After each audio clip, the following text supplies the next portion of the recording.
What's up, everyone, and welcome to the Lioness Lair, Queen of the Prowl here, along with Lady Lionor of Douchebagia for a Victory Sunday. How's it going, Lionor? Another victory Sunday. I don't even know how to feel about this. I don't know what's going on, but it feels damn good. Celebrating good times. Yep. So we've got a lot to talk about with this game. We were planning to have Jade from Sports and Starts with Jade, a Minnesota Vikings creator, on with us tonight. But I don't know if she's confused the time. But if she pops on, we can't wait to talk with her and see her thoughts on tonight's game. But so overall, first impressions, Lady Lionor, what do you got? Overall, Ben Johnson's a genius. I mean, the plays that he dials up in key situations, a fake punt, and I know that's special teams, but I'm sure that was an offensive play call. The big man first down on a big key third down. I was really, really impressed with a lot of stuff. It wasn't a perfect game. It wasn't like the game against the Jags where I felt like nothing went wrong, but we did more than enough to get it done. Absolutely. There were some exciting moments in this game. So, and we're going to be getting to that. Yeah, this one was an interesting game. It went a lot more of a stretch than I had thought. I had predicted 28-24, and the Lions ended up being, yeah. What was the score? The 34-23. 20 34 What did 23. I predict again, Val? What was my prediction? What was your prediction? Last night on Jade's show, my prediction was 35-24 Lions. So I had the 11-point spread correct. I was just 1 point off. I know I was so close, and then the lines just kept going and going and going. Nothing So, wrong with that. well, welcome everyone who's in the chat. Paul, Jaros, we're always reliable to support us. Grandizer 12, Brian Stover, of course. I bet you had got a lot of interesting things to say. Michael Huck, uh, and let's see, and anyone else? Okay, that's it. Okay, so welcome.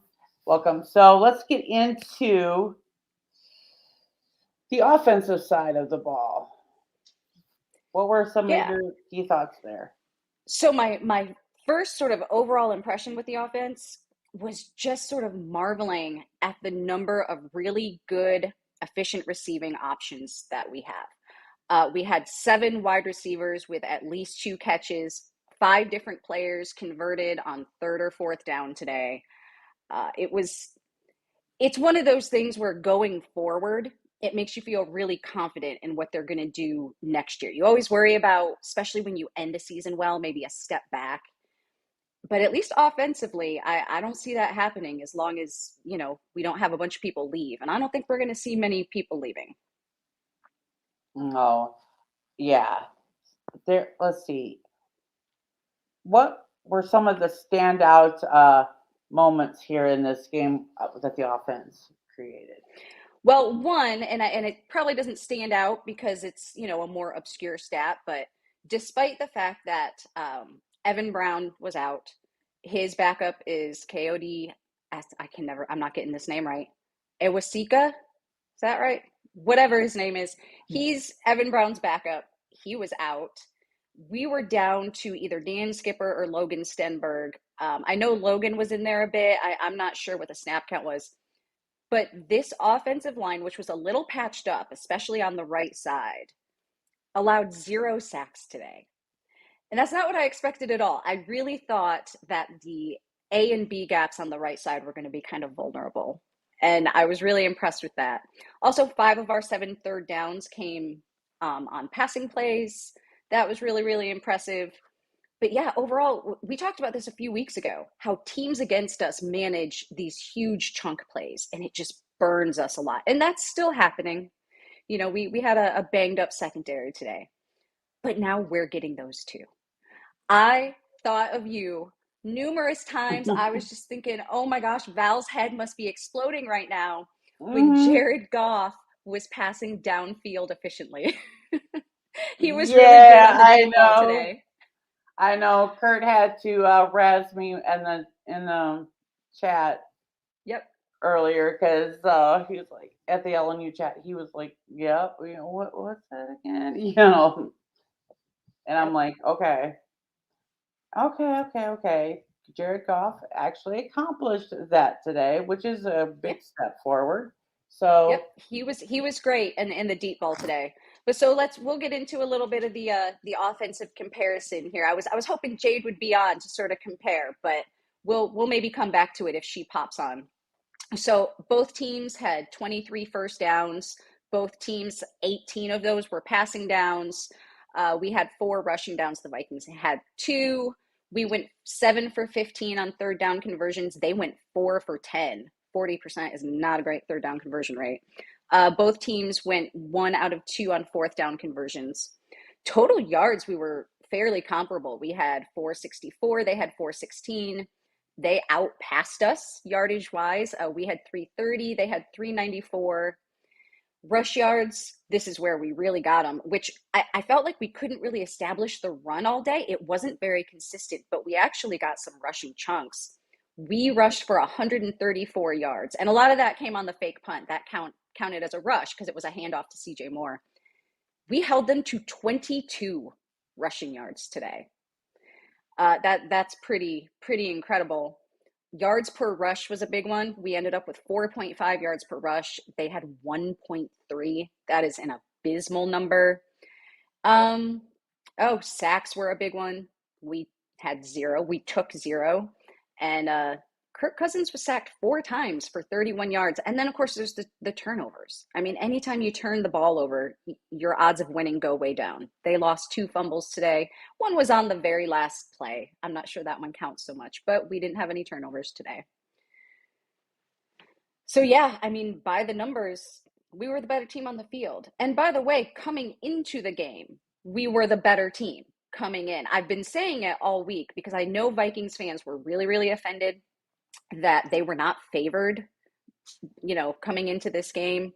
There was a good reason for that. The teams were really similar, but just looking over the past 3 to 5 weeks, oh, I lost Val.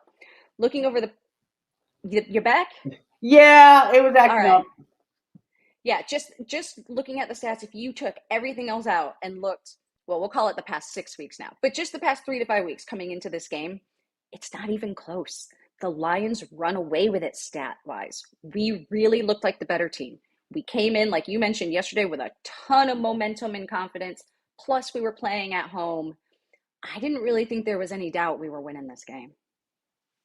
Yeah, I had no doubt that the Lions would be the leaders in this game, and that it would come to a shootout between Cousins and Goff, pretty much. So, Yeah, they both had phenomenal days. I mean, Cousins, it's not like he had a bad day. He went 31 for 41, which is a 75.6 completion percentage. That's pretty darn good. 425 yards, 2 touchdowns, no interceptions, and his QBR today was 124.5. Cousins actually played great. And Goff did too, not quite as good as Cousins, but they both had great days. yeah, and it was interesting to see TJ Hawkinson back at Ford Field today. The fans had a very interesting reaction. You could instantly hear booing them the first time he showed up on the field.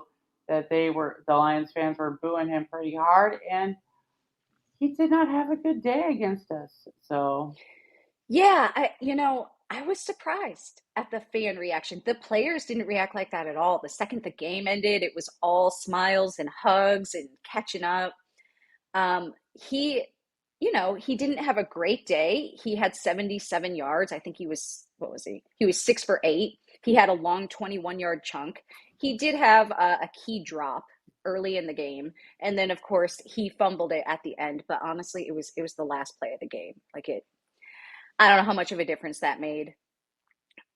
For a tight end, 77 yards isn't awful. He also Did he have a touchdown? No, I'm thinking of Dalvin Cook. Dalvin Cook had No, bad stats plus a no. touchdown. Okay. But yeah, I mean, I think Hawk did his job.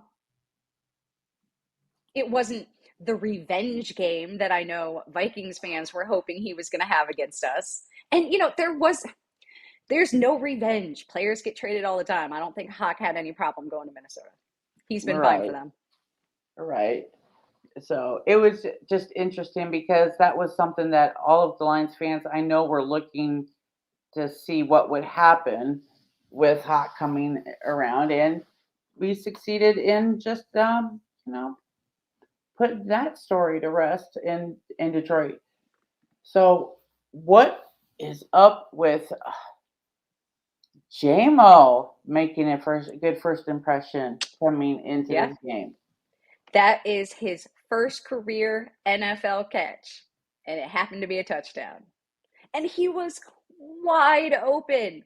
The other thing I noticed was he wasn't in a ton after that, but the few times he was, oh, they had like two people on him. They always had a safety deep on his side of the field, and they always had someone on him in man coverage.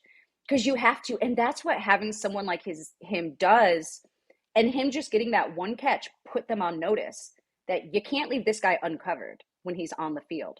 So now you've got DJ Shark on one side and Jameson Williams on the other.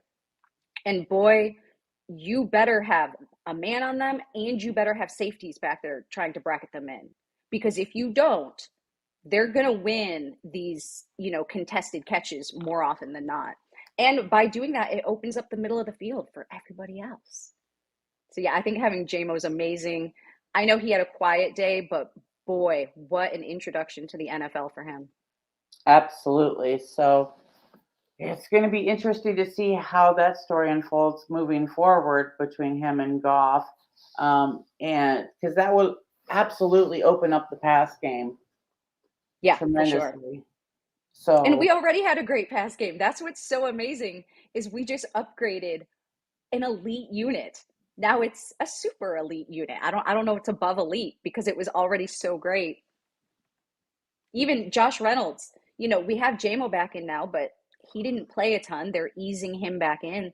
Josh Reynolds had himself a game. I mean, they all did. They had a great passing day today. absolutely, you had Shark who had a 48-yard uh, touchdown. Uh, Yep. you know, Yeah, he had almost 100 yards on the day. I mean, we had massive passing yards today. Both teams did, but and that very interesting play there towards the end with Panay Sewell. that was Go, one of the boy, highlights of the go! game. That was Yeah, amazing.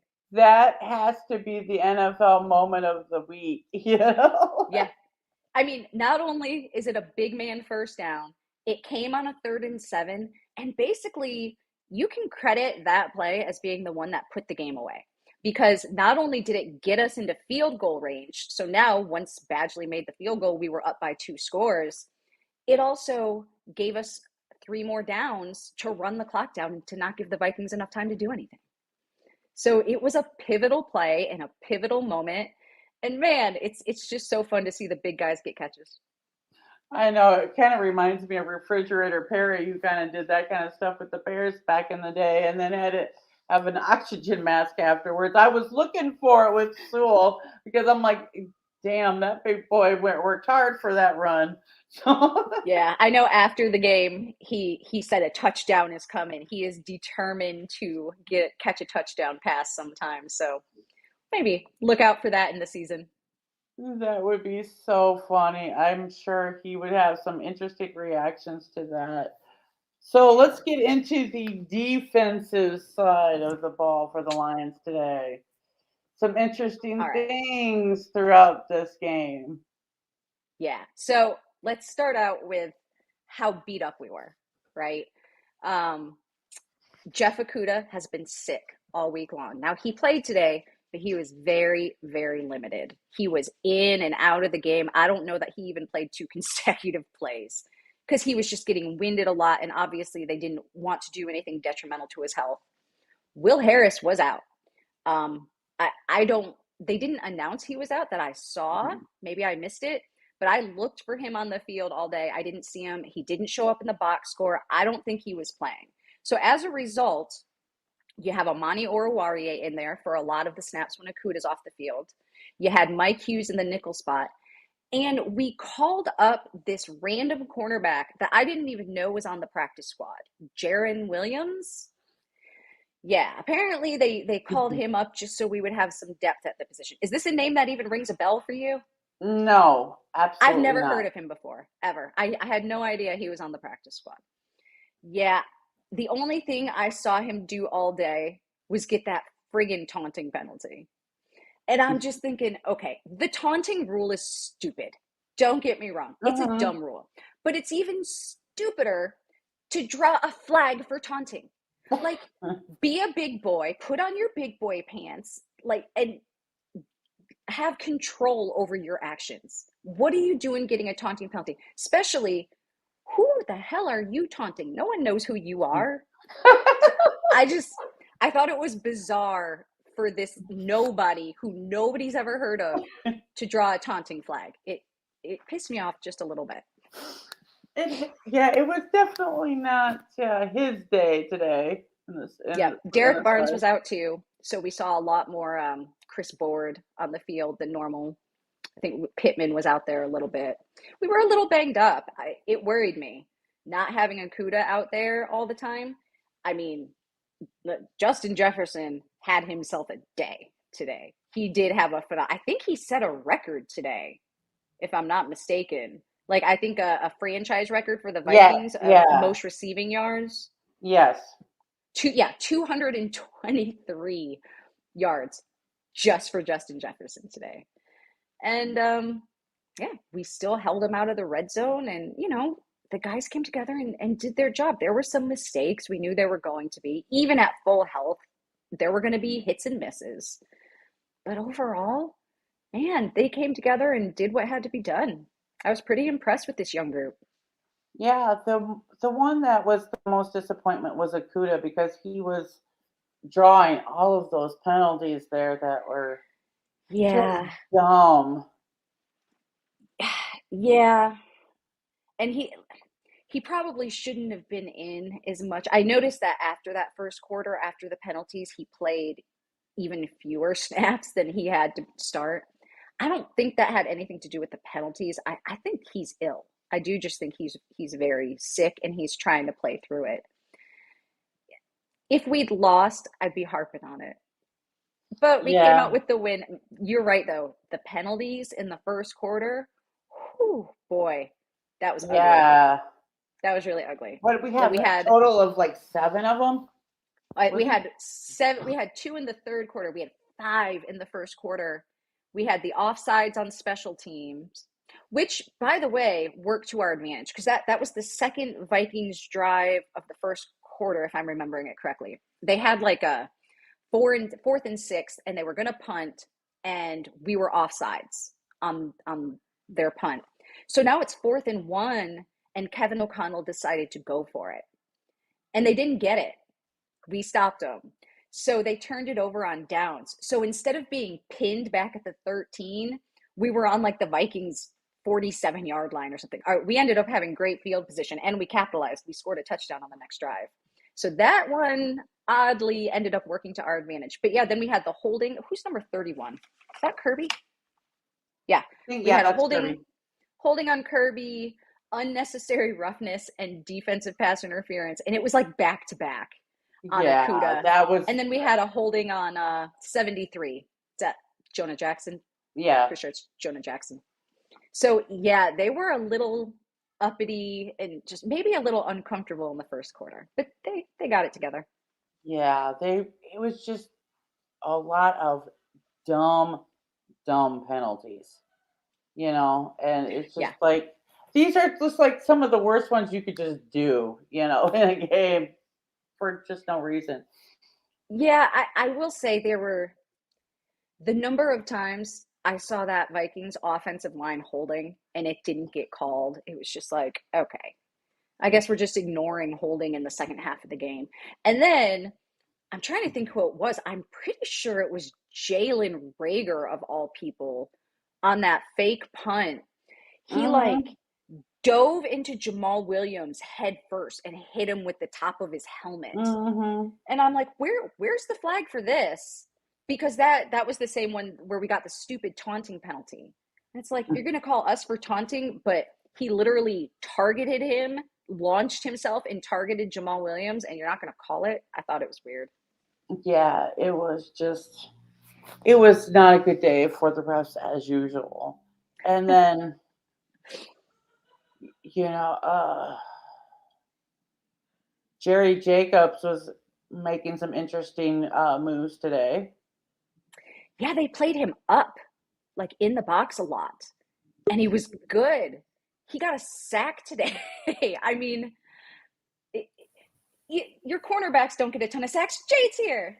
I'm so sorry. Oh my God. I am so sorry. I'm so sorry, you guys. I No, you're good. ran down here. I'm so sorry for being late. I'm so sorry. It's Thank okay. you for letting me Time zones join are late. tricky. I'm so sorry. Yeah. Thank you for letting me join. So Yeah. everyone, welcome Jade from Sports and Stars with Jade. Thank you. Yes. Thank you. Better late than never. My God. I'm so sorry, ladies. I am No so problem. sorry. I just seriously thought it was at 8, but yeah, I'll shut up now. It is at 8, just 8 o'clock Eastern. Yeah. Right. Yeah. Yeah, I'm in the central time. Yeah. I know. So drop the ball on that one. I'm so sorry to you guys and everybody. I'm so sorry. I'm so sorry. No It's problem. perfectly fine. These things happen. So, Jade, why don't you give us your impressions of today's game? Oh, I mean, I was not surprised at all. I was actually a little bit surprised of that. Congratulations as well to your team on the victory today. Well deserved. The Vikings were not ready. They were not ready the entire time. They were chirping, Jalen Rager, where were you? A lot of people are very, very upset. The purple pitchforks are out right now for Ed Donatel, defensive coordinator. However, I it's a collective effort. Yes, the defense sucked, but overall, they didn't get it done. They did not come prepared, and they wonder why nobody takes them seriously. Like, oh, there you go, perfect example. So, and it's I looked at the astrological chart beforehand, and it looked pretty favorable for the Lions, and I had the game a little bit closer. My prediction was 30 Detroit, Vikings 29. So a little bit different there, but yeah. So anyhow, that's what I thought. Yeah, it's such an odd situation because I think the Vikings are good. Like, you are Yeah. overall a good football team. I think Kevin O'Connell is a great head coach. I think Mm-hmm. he has made the Vikings an exceptional situational football team. Mm-hmm. And actually, like, situational football, those sort of little plays that determine which way a game is going to swing, it's usually just a little thing here and there. It's 1 or 2 plays that make a difference. And that's one thing that Dan Campbell's been criticized for. Yeah. For always botching it in those moments. Mm-hmm. And that is one thing over the past 5-6 weeks that he has been much improved on. And I felt like the Lions out Vikinged the Vikings today. You know what I there mean? were a couple of times. Yeah. Yeah. Then like the fourth down, I mean, there's a lot of things we could get into, but yeah. Yeah. I don't know. It was a little bit of a role reversal, I would say, today. Yeah, but well deserved, I will say. So for y'all. So well deserved. Thank you. But yeah. And then too, I was starting to praise Kevin O'Connell a little bit because I was kind of saying the same thing as you. Like, I think he's doing pretty well for his first season as a head coach. And then every time I start to praise somebody, I swear they just do bad. And then, the whole thing went to shit. But yeah, and I he's feel doing like well we have overall. this same thing with the coaches as a lot of people are doing with players now. It's like, rookies, you have to let them be rookies.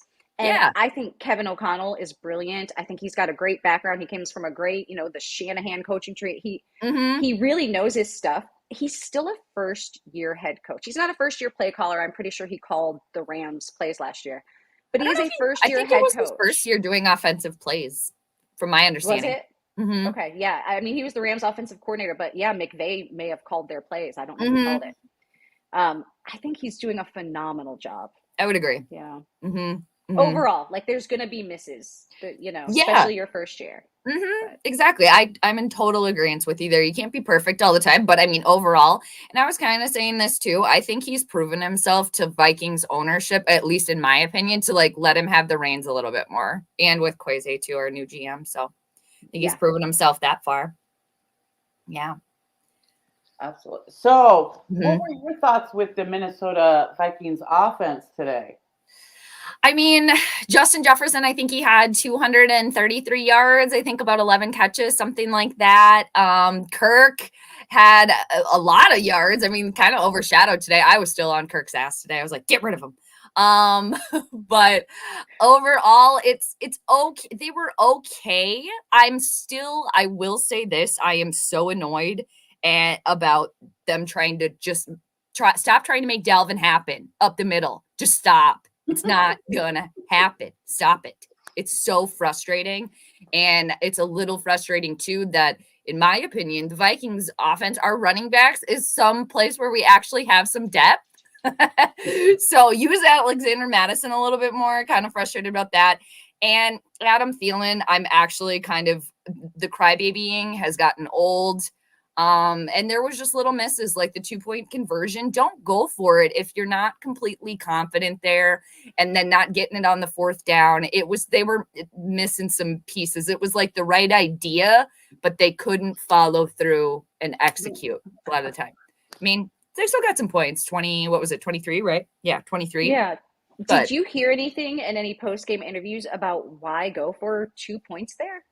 I mean, I understand maybe to go for the win later, but it's not like you needed the 2 points to catch up, you know? All I kind of heard I heard some Kevin O'Connell post game, but I didn't hear him talk about that. But the only things that I've heard so far, there's still some more to listen to, but people are kind of questioning it. Like, why go for it? The only thing I can kind of think of too is to set the tone, that to be aggressive, and that Greg Joseph, our kicker, has missed PATs, but I don't know. I think it's kind of one of those calls for Kevin where I think the aggressiveness was there, and I like that attitude, that mentality, but it's like there's still some missing pieces here. So maybe not fully confident in the execution, but yeah. Yeah, that was I was kind of wondering why they did that too. Yeah, that was a completely strange choice. Coaching choice. It was just the timing of it too. It's not kind of like a Dan Campbell move, maybe. It was kind of a Dan Campbell move, but that's the move that Dan Campbell has now learned not to make. Right. So. Yeah, maybe the learning curve for Kevin. So yeah, kind of what you were saying though, kind of just like these little things that really kind of add up. And I don't know, a lot of the post game too that I was hearing a little bit of, I knew this was going to come, was like, well, you know, we're still 10-3. It's like, you should not have that mentality at the end of the season when you're gearing up to go into the playoffs. The Vikings should have had like an eighth of what the Lions had today, in my opinion, you know, energy going into it. So it was, night and day. And I feel like the records could have been swapped a little bit from the game today. Like the Vikings could easily be 5-7 and y'all could easily be like 10-2 or 10-3, whatever, you know, but here we are. Yeah. So what did you think about your defense today? Ooh, the defense. I wrote down a couple of little stats here. I was like, I want to bring these in. These are good. Okay, so I got this from I think I got this from Sean Borman on Twitter. So this is not mine, but okay, Zadarius Smith and Danielle Hunter have a combined 1 sack for the last 4 games. Okay. Ooh. And no pass rush today at all. Like Jared Goff, I mean, hey, he was like the next Tom Brady today. Like no pressure at all. And 34 points. And again, a lot of people are coming for Ed Donatel, and you know, maybe that's kind of, we need to kind of circle back to Kevin O'Connell, you know, head coach. Maybe you got to start, you know, having some conversations, or start calling the defensive plays, or have a conversation with your dude. We have all these weapons, especially Danielle Hunter, Zadarius Smith. I think there might be a little injury laggy going on there with him, but I think we were really missing Harrison Smith, part of the Babysitters Club. Him and Harrison, or Eric Kendricks, I call them the Babysitters Club, and Cam Dantzler. Hey, I bet you guys were again happy to see him back today.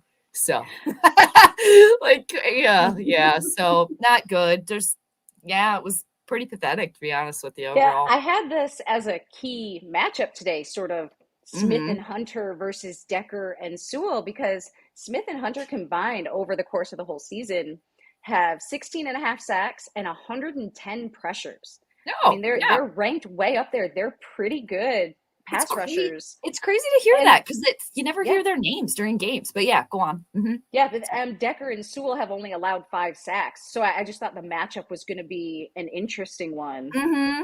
Mm-hmm. But Yeah. And then no pressure today at all. I mean, nothing. Like you all blitz you like guys, crazy. you Yeah. never blitz. You No. guys never blitz. So No. if Daniil Hunter or Zadarius Smith don't get home, it's Mhm. like your pressure is gone because you Yeah. never bring people up from the second and third level.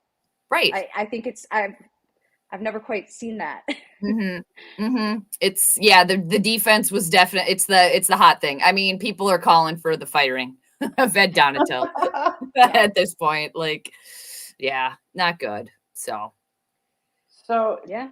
was there anything today that surprised you from the Lions? let's see. I mean, for me, I was nervous about this game, so I knew you all were gonna show out today. Who was your player that got their first touchdown today? Who was that? Like their first Jameson ever? Williams. Yeah, Yes. that was He was very. our draft pick last year when we traded up with you guys to number 12. We Oh, took him in the first round last year. oh, wasn't that nice? Yeah, that was very impressive. And I will say too, I admire the tenacity of you all to just keep powering through, even though there was like, I think you all had like 6 penalties really early on, and the Vikings had like 0. So coming up from Yep. that as well, going for it, y'all made it on the 4th down. That was impressive. And I mean, just overall, I can't not respect your team. I can't right now. Like the way they showed up, the tenacity. I'm sure it's different because like as an outsider, I'm just kind of looking in here. But I mean, they came to play. They showed out and they stuck through it the 100% the entire time. And your all squad didn't give the Vikings any real opportunity to necessarily come back either, which is kind of what the Vikings have kind of been doing. And they were able to hold through and got that field goal at the end there, which I think helped clinch. But even though, too, there was still like some sort of glimmer at the very end with the Vikings just kind of launching it after like the onside kick. A lot of people were questioning that, too. I don't necessarily question that too much, but again, just overall, I'm not surprised by the loss. I'm not. And one thing, I can't say anything that really stuck out in my mind, because I'm live streaming too, so I tried to take notes, but overall, just the tenacity, how you all were prepared, and you just keep fighting all the way through. And yeah, mistakes happen, but it seems like y'all just, in this game per se, you were able to rise above, and you wanted it more. Yeah. Yeah, I mean, I think if we lost today, our season, as far as any possible playoff hope, was completely done. Whereas you guys, you are the inevitable division champs. Like Yeah. you are going to the playoffs no matter what. So.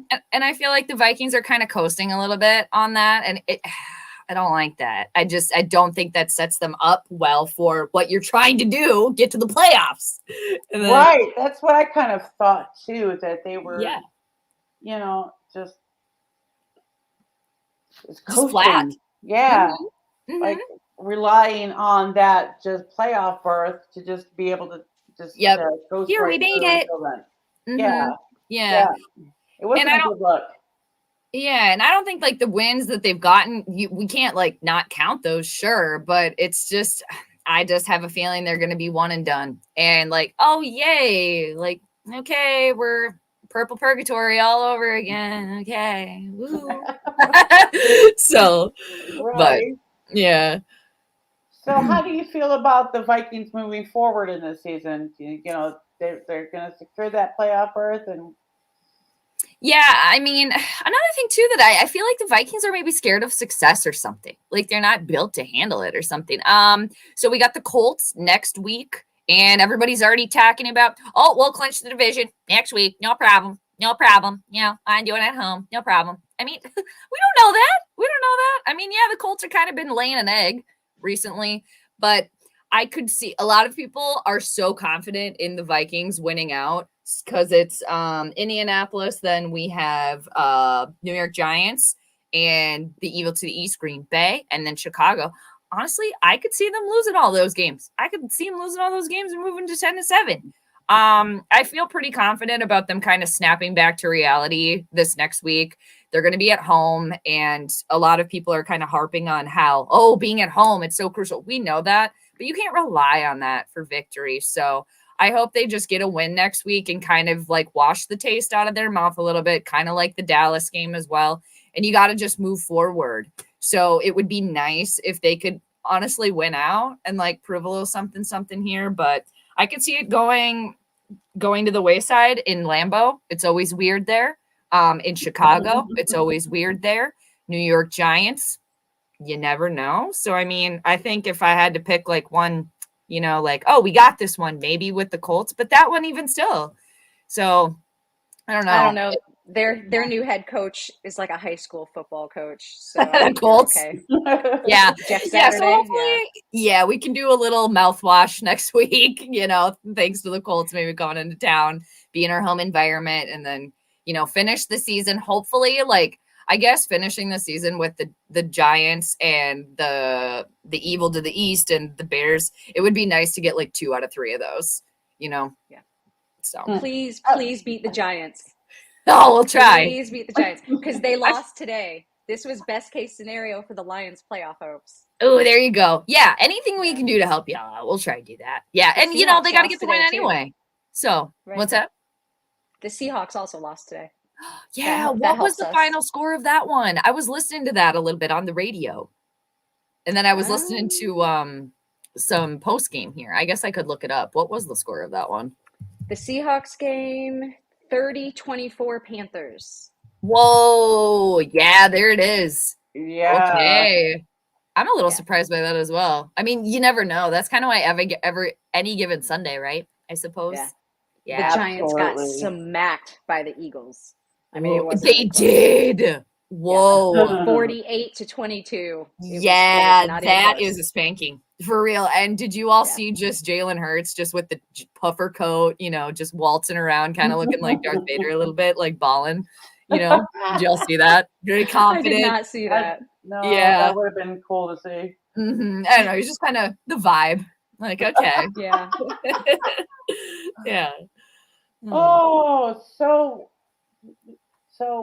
to end this out, why don't we talk about who is our ball on and balled out players of the game? Yeah. Let's do it. All right.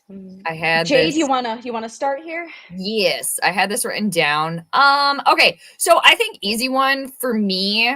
I'm gonna give it to Justin Jefferson. I think he had a really great game, and you know, obviously Kirk throwing the ball there too, and Justin Jefferson, because I mentioned this in my stream today, and thanks for everybody in the chat too for watching. If anybody was watching my stream earlier, Lioness, I know you were on there. Thank you.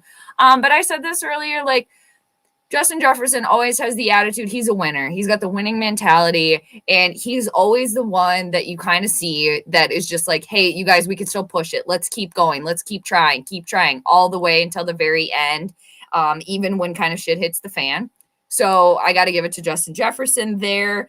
And then, honestly, I kind of wrote Kevin O'Connell to blame for this one. The ball on. I mean, I know he's not technically a player, but I think this is a good test for him. You really had adversity strike today. Going forward on the 4th and 1, that was kind of weird. Going forward on 2. And I had written down here that he didn't have the team prepared. It was, you know, I have written down as well, purple posers. It's this fake toughness, right? It's just, I'm not buying it, Kevin. I like him. Don't get me wrong. Kind of back. I think he's a smart dude. I like him as head coach, but I have said too, I want to see how he responds when this team really hits adversity. And okay, now let's see. And it's just, if you got to snatch the play calls away from Ed Donatel mid-game, do it. And I will say too, just to kind of not harp on Kevin O'Connell completely, there was a moment when Adam Thielen was having a little temper tantrum, and Kevin O'Connell was basically like treating him, coddling him like a little child. So little kudos there But it's like you shouldn't have to deal with that. It's like adults, dude. So I mean, Adam Thielen could maybe get thrown in there too. He's a little bit. He is such a crybaby. I'm just over it with him. Every time he doesn't catch the ball, and after the 2-point conversion, so he could probably get tossed in the mix as well a little bit there. It was just, I mean, the defense as a whole, but I kind of wanted to just steer away from that because that's kind of like the popular thing right now. The Vikings defense, rightfully so, but Right. Do you have an impression that, given what the record was coming in and the Lions were favored, listen, 10-2 versus 5-7. Yeah. Just looking at that, the Vikings should have felt very confident coming into this game. And I know there was the national media narrative and there was the betting line, but those players on the Vikings team, there was no doubt in their mind that they are the better team and they were going to win this game. So do you think some of that perceived unpreparedness was a little bit of, I don't want to say arrogance, but maybe sort of cockiness, just coming in on a 5-7 team, just thinking it was going to be an easy win? Yeah, I mean, maybe a little bit of that. Yeah, and I think so. And I think they tried to do a pretty good job of being like, oh no, like we can't overlook the Lions, but you clearly did. Okay. Yeah, but you have to say that. You have to say that every week. Right. You know, you can't say anything else publicly. And like Jalen Reagor, well, got to eat your words a little bit here. And then Justin Jefferson earlier in the week also was kind of like, oh, we got some stuff. We got some stuff ready for them that they're not going to be prepared for, that they didn't see before. Okay. So they're just. But Justin Jefferson is the best player on the field pretty much no matter who you guys play. Yeah. I don't take offense that coming from Justin Jefferson. That dude has every right to be confident and even a little bit arrogant.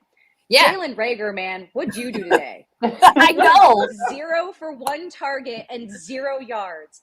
And that last throw, that last throw, they were trying to be like, here you go. Let's try to make something happen. Like the very last pass from Cousins, like the last play of the game pretty much was to Jalen Reagor. So I'm like, oh, they're trying to like make this some sort of like big spectacle here at the end because Jalen Reagor's done nothing.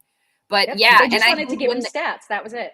They were trying to get a stat line for him.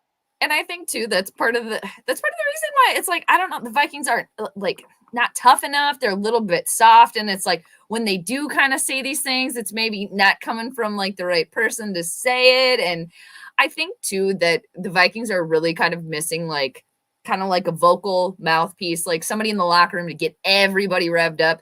And like Everson Griffin was that dude. And ever since Everson Griffin's not been on the team, there's kind of been a little bit of like spark loss too. And Kevin O'Connell has tried to bring that in, but it's like you almost need a player to do that too. And I don't know if Justin Jefferson is at that like level or if maybe he wants to be, but I think that's kind of missing in the locker room a little bit too. But I don't know if they can't hang, or I think they overlooked you. So, and they got shown little karma there.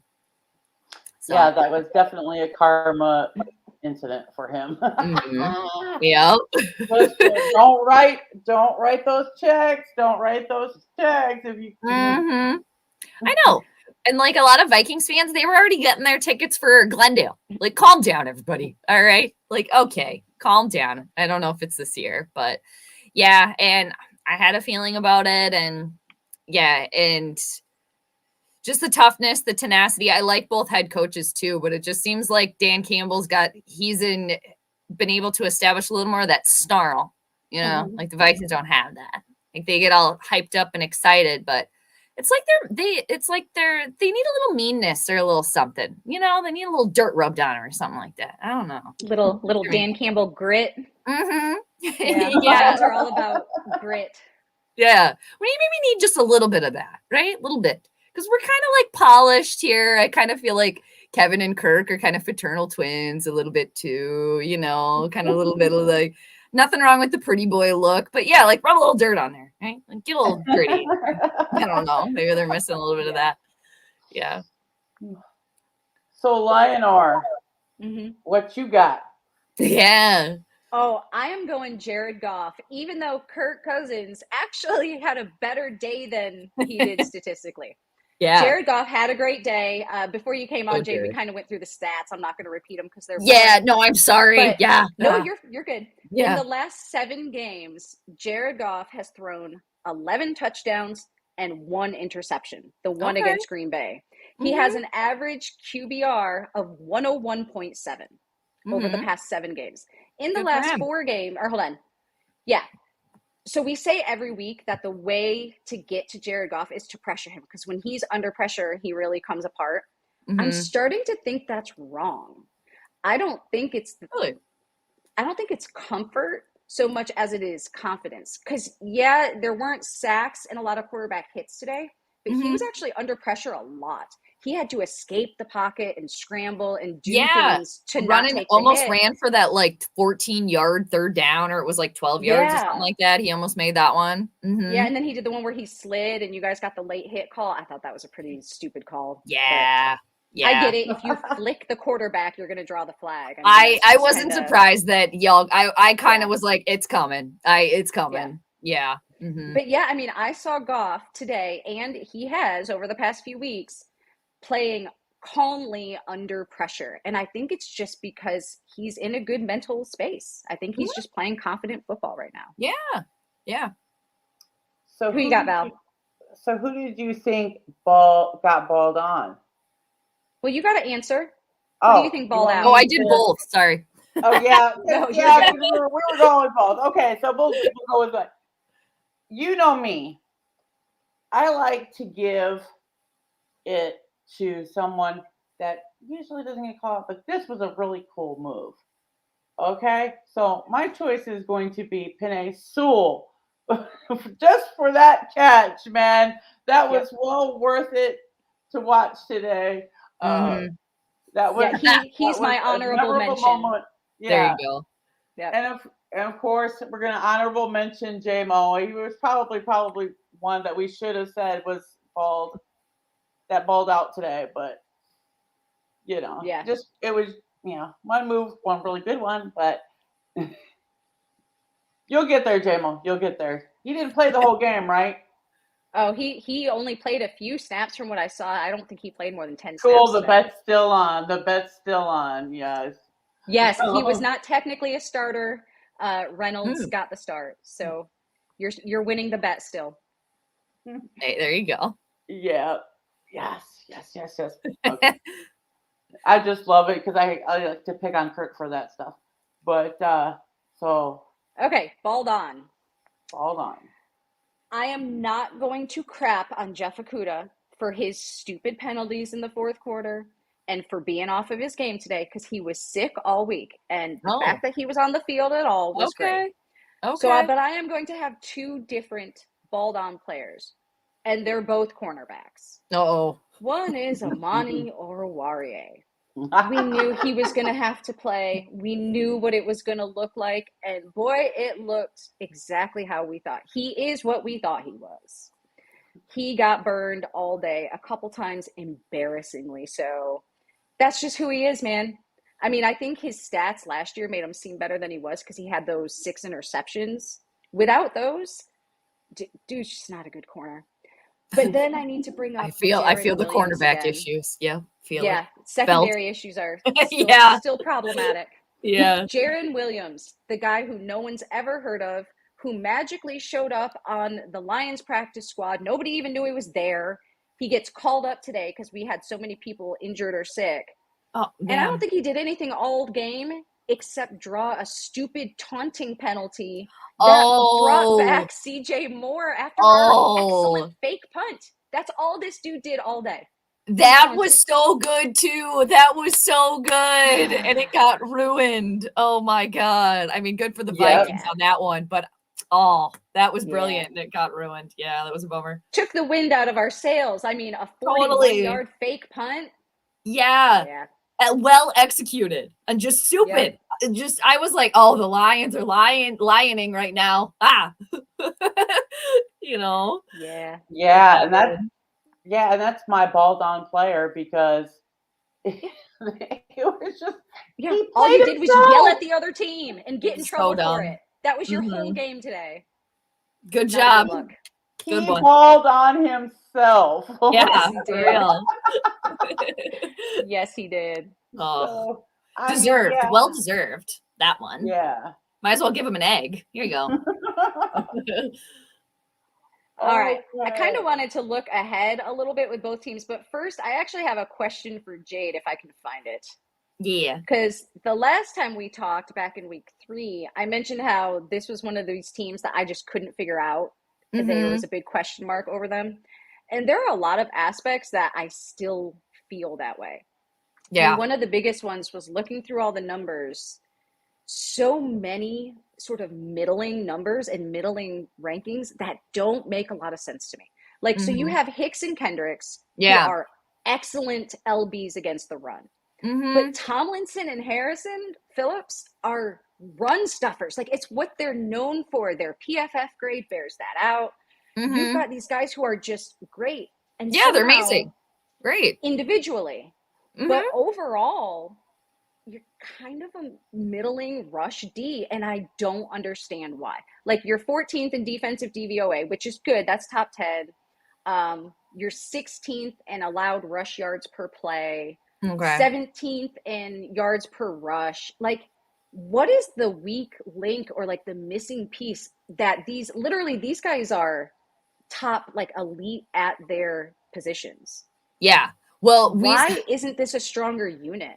I feel like we switched from what was it? We switched from a 4-3. Now we're doing a 3-4, I believe, with Ed Donatel. So I think, again, to go back to Ed Donatel, I think that's a huge thing.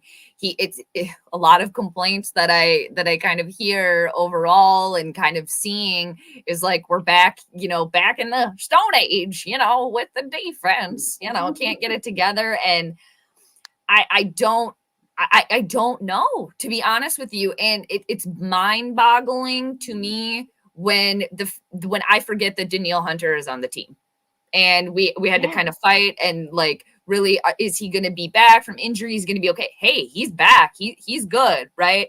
But now it's like you hear Danielle Hunter's name and you're like, whoa, he's on the team again. Like, and Jordan Hicks, he's kind of been a little bit hit or miss. I do like Eric Kendricks. I think he's very solid. I think he's very consistent. But with the defense as a whole, I mean, this is kind of why I call them the nursing home, because they are quote unquote old. And there's not a lot of depth. Our cornerbacks are a problem. And, I don't know. I don't know. I don't know if Ed Donatel is confused. Switching to the new defense was a bad thing. I think collectively, that's what a lot of Vikings fans would say is that it's Ed Donatel and then switching. So it's mind-boggling. And we got Harrison Phillips, and ever since we've gotten him, pretty much since the Bills Mafia game, he had a really awesome play where Josh Allen fumbled, and then we had that recovery for the touchdown. But I mean, kind of quiet. So I don't know. I don't know what it is. I haven't watched quite enough Vikings football, but what it kind of seems from just the, looking at the season as a whole is that Donatel struggles to sort of marry scheme and personnel. Like a couple people, like Patrick Peterson, seems like he fits the scheme great. But like Harrison Smith, I know he's getting picks, and that's a lot because he plays in too high a lot.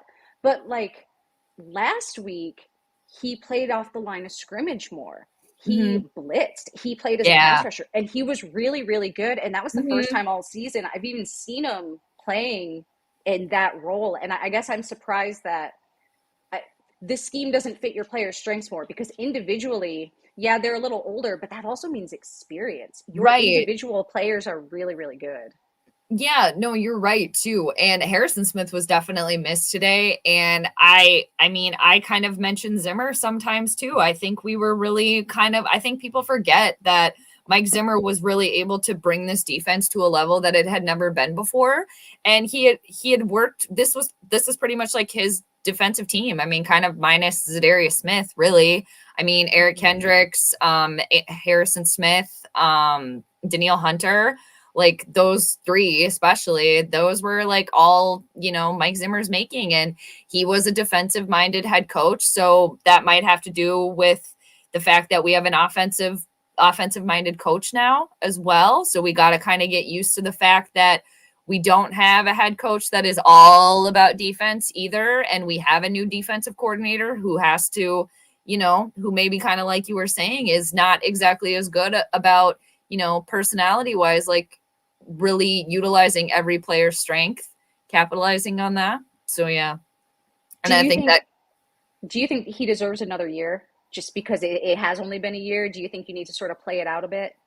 I mean, I think for me, kind of it depends what they're going to do with the rest of the team. I mean, I want them to kind of strip it down and do bare bones and really start from the ground up here. I really think they should have done that this last year. So I think he should. Honestly, if they let him go, I wouldn't be upset about it. Because you're already tinkering around with stuff. But at the same point, I would be okay with them giving him another year. And a lot of people would be like, what? But you do need some time after all, right? And maybe it does take a season of getting to know all your players. And especially if you're going to keep a lot of these defensive players, if they're all predominantly going to come back, I would say it would be okay to keep them around for another year, because who knows, you might get somebody that's even worse, that doesn't know anything at all. And it might be worse. So I think that they could keep him around for another year, but I think I would have pitchforks coming at me after saying that, but I'll still say it. Yeah. Because it takes some time. Rome wasn't built in a day. And continuity is important. Just, chemistry between players and amongst the coaching staff, and it's hard to build in a year. Yeah. No, it is. Yeah, exactly. And I think too, the whole mentality with like the Vikings coming into this year was like a collective rebuild or a competitive rebuild, excuse me. So it's like, okay, I don't really know what that is, but all right, if we want to keep going on with that, I'd say bring him back another year, see how it goes. But you always need somebody to blame, especially after a loss. And I think that's another thing too. I think it's just the team as a whole. You got to take accountability. You were not prepared today. And that's why I'm not okay with just pointing the finger at Ed Donatel. Like, yeah, the defense sucked, but overall, they weren't ready. They weren't prepared. The entire team. A lot of mistakes. It seems like they took the day off in a few ways. Yeah, it kind of does. Yeah, coasting, like we were mentioning earlier. Coasting. La La Land. Yep. Yeah, but I don't want to take that. I don't want to take that away from your all's victory, though, because it was a great victory. You all are a great team. I mean, you are. So, and I don't think people should. They'd be foolish to sleep on you. So. Yeah, I think we've become one. I mean, there was a lot made about the Vikings point differential coming in. Am I correct that coming into this game, there's like over the whole course of the season, the point differential was plus 10? Is that right? Because at one point it was negative. So you guys, it was 11 today. So you should be at negative 1 point differential. And you're still a very good team. Over the past 6 weeks, the Lions point differential is plus 54. Again, I know why people were upset that the Lions were favored, but this Lions team over the past 5-6 weeks is not the team you think they are. They have turned a corner. They're a different team now. And you've proven that. So, you put the money where your mouth is as well, too, which, and it takes time. You all know that too, especially starting off, you've been toothing and nailing. So yeah, I mean, and two, just as like an outsider, I hope y'all make the playoffs. I do. I think your team is fun. I've been rooting for y'all, especially when you're not playing. Is number 7 going to play number 2? Because if you guys stay ahead of the Cowgirls, you will go in as the 2 seed, and if we sneak in, we'll be the 7th seed, and we would actually meet in the playoffs. Correct? That would be nuts. Wouldn't that be crazy? Oh my gosh, I wouldn't want to face you all, but I think it would be a good game. I think it would be pretty good. I think it would be a good one. It would be fun. It would be very fun. I would look forward to that a lot. But I think that would be how it would turn out. Yeah, 2nd and 7. But then you'd have to come to the US Bank Stadium, so. Yeah. But I don't think you all are scared by that, The bird killing stadium. Yeah, the bird graveyard. We did okay there last time. The last game that I went to actually there, I think it was a few years ago now, but it was when you all still had Maddie Stafford. I think it was 2017. The last time that I think it was probably the last time you beat us at home. I was at that game. That was the last game that I went to, was when the Detroit Lions beat us at home at the the bird graveyard. I think it was 2017.